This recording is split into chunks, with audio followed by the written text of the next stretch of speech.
Voilà ce qu'on appelle le delta du Mississippi, une zone humide, privilégiée, qui abrite des espèces d'oiseaux migrateurs comme ces pélicans qui viennent ici passer leur hiver. Mais c'est une zone qui est en grand danger. Tous les ans ou presque, des ouragans dévastent le sud de la Louisiane et créent des dégâts considérables. Il y a ici des dizaines de milliers de familles qui vivent avec la crainte permanente de voir leur maison détruite ou simplement inondée. Dans ce combat entre la terre et la mer, vous allez comprendre que les hommes ont leur part de responsabilité.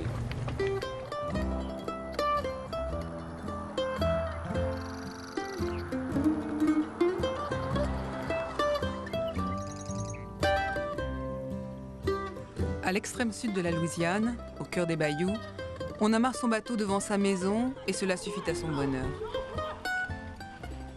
Les Cajuns ne sont pas riches, ils sont fiers. Fiers de vivre entre la terre et l'eau, fiers de leur générosité et de leur joie de vivre.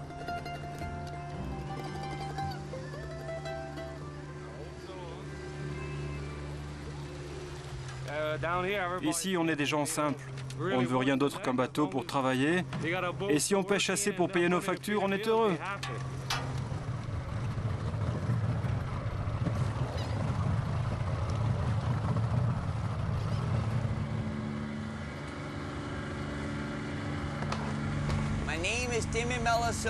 Je m'appelle Tim Mélençon, j'ai 47 ans. Voici ce que j'aime faire, pêcher la crevette et vivre sur l'eau.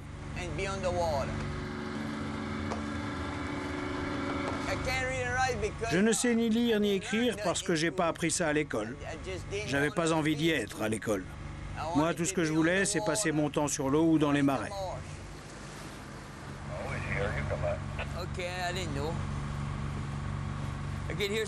Ici, la vie est paisible.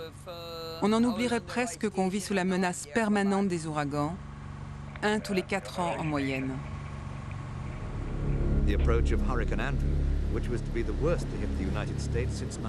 Audrey, Camille, Betsy, Juan, Andrew, George. L'histoire de la Louisiane est ponctuée par des prénoms synonymes de déluge et de dévastation.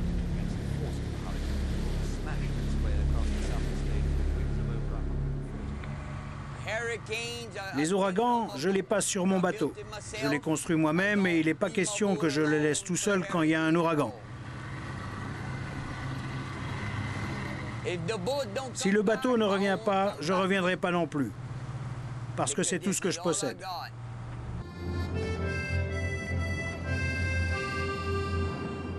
Tim Mélençon vit à Leeville, une bourgade cernée par les marais et par la mer qui s'avance. Voilà tout ce qu'il reste du cimetière. Il avait été construit sur la terre ferme.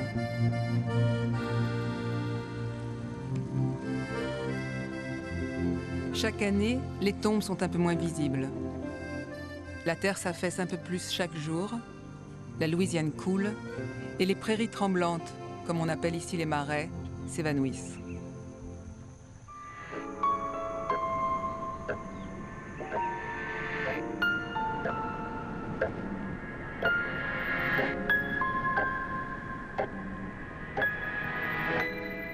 On dirait un gigantesque morceau de gruyère, grignoté un peu plus chaque jour.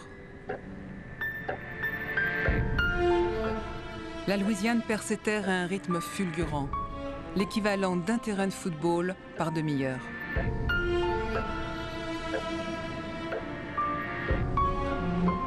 Sachant que la Louisiane coule au rythme d'1 centimètre par an, voilà, si ce rythme se maintient, à quoi le sud-est de la région ressemblera dans 30 ans, dans 60 ans, dans 90 ans. S'il s'agit bien d'un phénomène naturel, l'homme l'a considérablement aggravé, comme nous l'explique le directeur du Centre de protection contre les ouragans, Ivor Van Heerden. Si on regarde comment fonctionnait le Mississippi, chaque année, le fleuve charriait des tonnes de sédiments qui étaient distribués dans les marais par tous les petits affluents. C'est comme si des milliers de petites veines venaient enrichir les marais en limon. Mais l'homme est arrivé et a construit des digues pour dompter le Mississippi. Le résultat, c'est exactement le même que si on empêchait le sang de circuler dans les veines de votre main. Votre main ne reçoit plus rien. Elle meurt. Et c'est ce qui s'est passé avec nos marais. On les a étranglés, on les a condamnés à mort. Non seulement l'homme va museler le Mississippi avec ses digues, mais il va courir après les richesses qui se trouvent sous les marais, le gaz et le pétrole.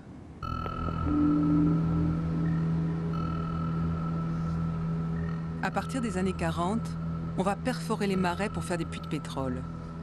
Pour y avoir accès, on va creuser et draguer des milliers de canaux, on va enterrer des kilomètres d'oléoducs. Les conséquences sont désastreuses. La mer va s'infiltrer dans ces nouvelles ouvertures, le sel va ronger la végétation, démultipliant l'érosion. Les canaux qui mesuraient 1 mètre de large en font 30 aujourd'hui.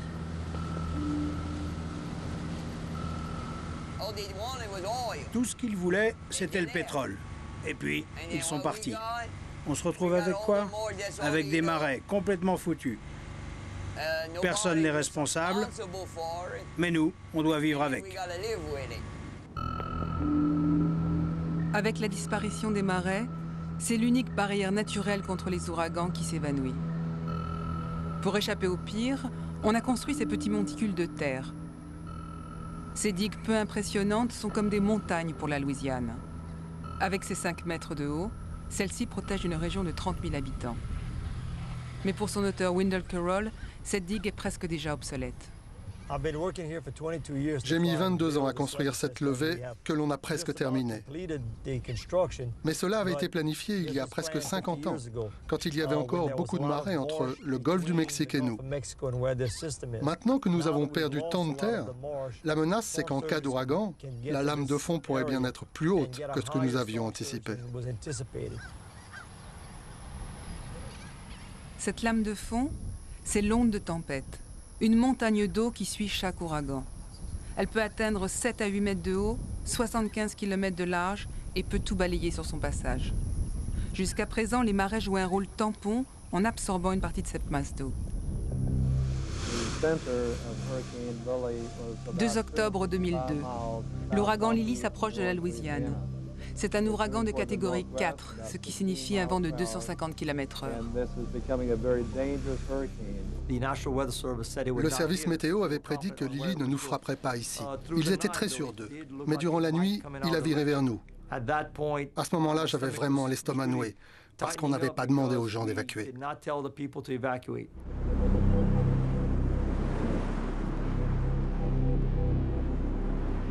Il y avait tellement de vent, j'avais très peur. On aurait dit que toutes les fenêtres allaient se briser parce que le vent soufflait si fort et que toutes les portes de ma maison craquaient. Par miracle, Lily va se réduire à une grosse tempête, mais sa lame de fond va faire des dégâts considérables, du jamais vu pour un ouragan aussi faible.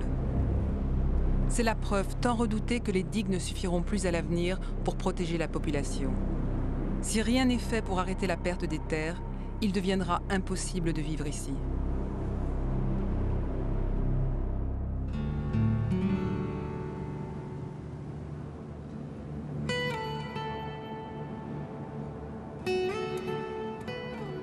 On a trouvé des solutions. Le secret, c'est de recréer la situation d'antan, avant que l'homme n'étrangle le Mississippi. On a réussi à détourner l'eau du fleuve pour réalimenter les marais, permettre l'apport de nouveaux sédiments afin que la terre se régénère au lieu de sombrer.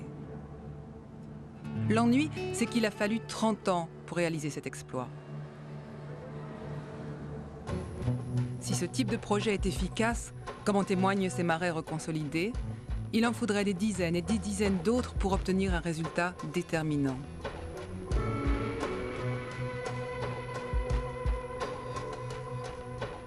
Les Louisianais ne renoncent pas. Ils ont mis sur pied un plan très ambitieux qui pourrait stopper la perte des terres si on y consacre les 50 prochaines années et si le gouvernement fédéral des États-Unis accepte de débourser 14 milliards de dollars.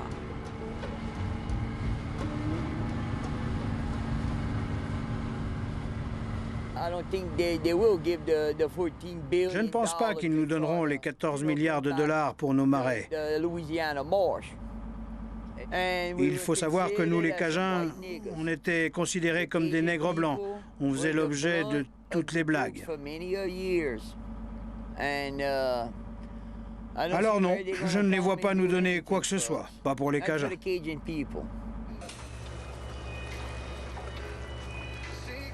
Aider la Louisiane ne semble pas une grande priorité pour le gouvernement américain.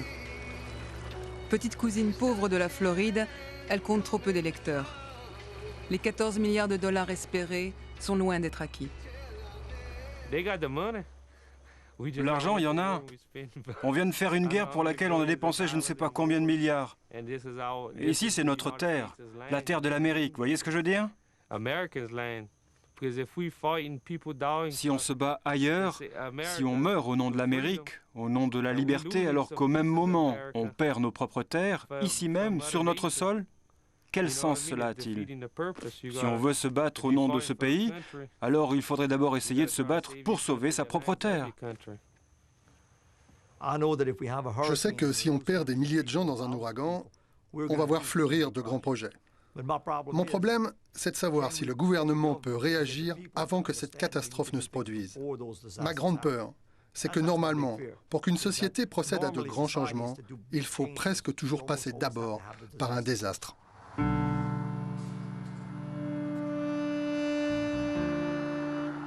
La catastrophe est déjà annoncée. Ce n'est pas seulement une poignée de Cajuns qui serait touchée, c'est toute l'agglomération de la Nouvelle-Orléans, 1 500 000 habitants qui seraient menacés par le prochain ouragan d'un vent supérieur à 200 km/h. La Croix-Rouge américaine estime qu'il y aurait alors près de 100 000 morts. La Nouvelle-Orléans, c'est une ville totalement cernée par des digues. Et parce qu'elle manque de ces